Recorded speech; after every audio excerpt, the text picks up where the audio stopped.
આજની આ પ્રેસ વાર્તામાં અમે સમસ્ત આદિવાસી સમાજ સંગઠન વતી આપ સૌનું સ્વાગત કરીએ છીએ।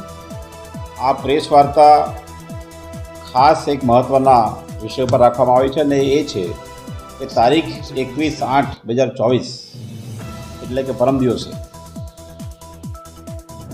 દેશના દલિત સમાજના સંગઠનોએ ભારત બંધનું એલાન આપ્યું છે અને ભારત બંધના એલાનનો વિષય એ છે કે સુપ્રીમ કોર્ટે 1 ઓગસ્ટે જે જજમેન્ટ આપ્યું કે આદિવાસી અને દલિતમાં અનામતની પણ અનામતની અંદર અનામત, કોટાની અંદર કોટા, એ જે જજમેન્ટ છે એનાથી આદિવાસી અને દલિત સમાજ વચ્ચે વર્ગ વિગ્રહ ઊભો થાય, ભાગ પડે, કન્ફ્યુઝન ઊભું થાય, એ પ્રકારનો માહોલ છે। એટલે એનો અમે એસસી અને એસટી સમાજ વિરોધ કરીએ છીએ।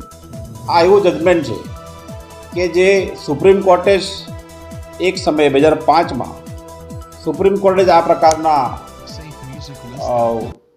વર્ગીકરણનો વિરોધ કર્યો હતો। એમને ચુકાદો આપ્યો હતો કે આવું આદિવાસીઓમાં, દલિતમાં નહીં કરી શકાય, જે ઓબીસીમાં કરી શકાય। 2005માં, 6માં, 10માં આ પ્રકારના ચુકાદા આવી ચૂક્યા છે। એટલે દલિત સમાજનું જે ભારત બંધનું એલાન છે 21 તારીખનું, એને આદિવાસી સમાજ પૂરેપૂરું સમર્થન આપે છે। અને છોટાઉદેપુર જિલ્લામાં 6 તાલુકામાં અમે અપીલ કરે છે આપના માધ્યમથી કે આદિવાસી દલિત અને આદિવાસી દલિતને સમર્થન કરનારા, ન્યાયમાં માનનારા દરેક વ્યક્તિ આ બંને એલાનને સમર્થન કરે અને એને પૂરેપૂરું સફળ બનાવે એવી અમે અપીલ કરીએ છીએ। આના માટે પ્રેસ કરીએ છીએ।